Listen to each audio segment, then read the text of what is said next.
All right, well, good afternoon, everyone. Welcome indeed to the Doge subcommittee. It's always an interesting journey here. Madam Chairwoman, before we get started, I want to take a moment to observe that this very subcommittee was created in January to act as the congressional tip of the spear for Doge and Elon Musk's efforts inside the federal government, which our GOP colleagues were falling all over themselves to get in on the action. And in fact, I don't know if you know this, Madam Chairwoman, but one of your own GOP members who couldn't get on the committee actually contacted me to see if I could help because they were so desperate to participate in this activity. But here we are. I feel like we should play a breakup song in the midst of the breakup of the GOP with Elon Musk and Doge, and yet still the zombie lurches on. And you know, I think it's interesting that people are barely saying his name in these halls, and this subcommittee barely has any credibility at this point. And Elon Musk still hasn't appeared under oath in front of this committee or anybody here in Congress.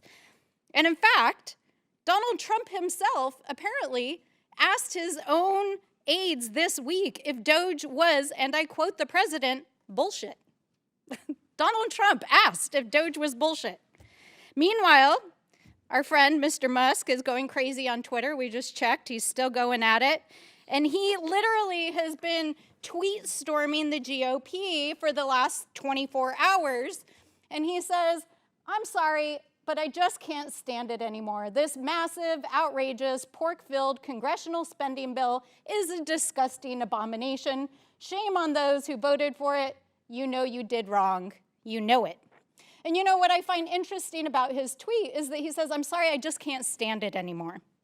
And I think, you know, the American people have been there for the last 3.5 months as they've dismantled the federal government, as Musk and Trump and his friends here have helped lay wake to the federal government, dismantling federal agencies, firing thousands of federal workers, stealing your private data, costing the federal government millions of dollars. And in fact, it appears that they may have actually cost more money than they apparently saved.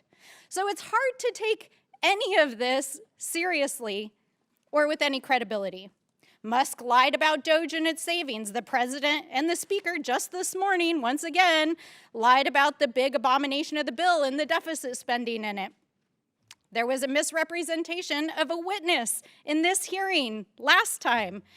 There was lies about the budget, reconciliation, and yes, the Doge package, which was transmitted to Congress yesterday. And I don't think I even need to comment on the wild journey of baseless conspiracy theories that we just heard.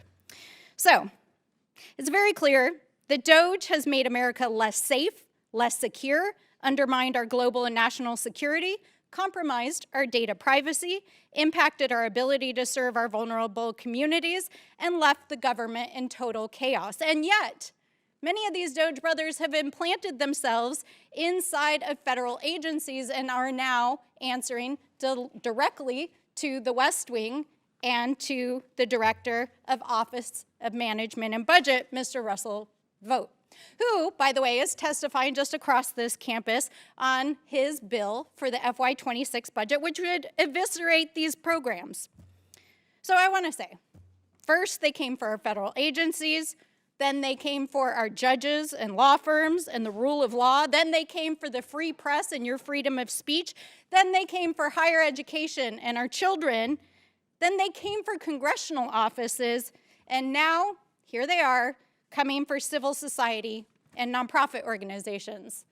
What are nonprofit organizations? Food banks, legal aid clinics, homeless shelters, organizations that are the glue of our communities.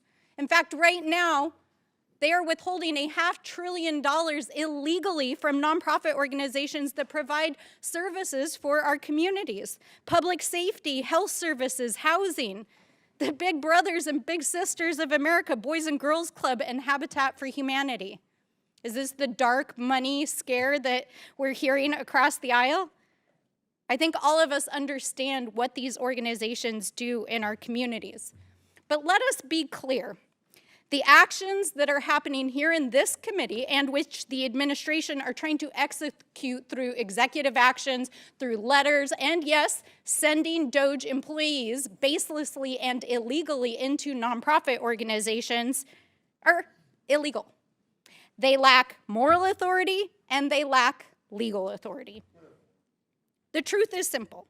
Neither the president nor any other executive branch official has the power to unilaterally revoke an organization's tax-exempt status or to use these authoritarian tactics to try to intimidate our nonprofit and civil society organizations. And we will dive deeper into that topic and your rights during this hearing. But if my colleagues across the aisle want to talk about dark money networks, we can look no further than this very hearing room, because if we actually want to understand the dark money funded networks that are making the government run right now, let's talk about Project 2025. The witnesses who are here today as part of the organizations that helped to craft it.